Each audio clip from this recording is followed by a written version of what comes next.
All right, what's up guys? We got a fun one today. So we're installing some boat foam. So where we started with this was boat decking material.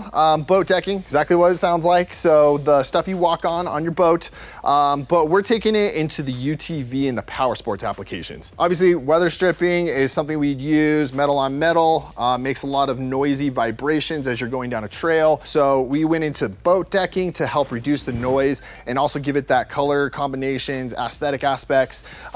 But we started with like just Amazon straight out of China, boat foam.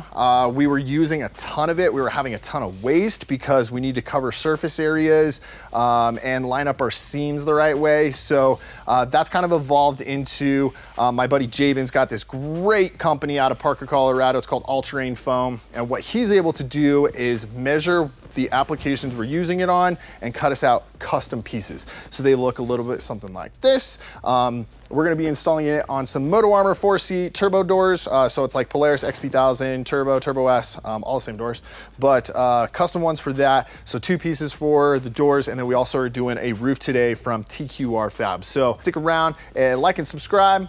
Check out more install videos, and then we'll also have a link on our Shopify for getting you the custom foam for your machine.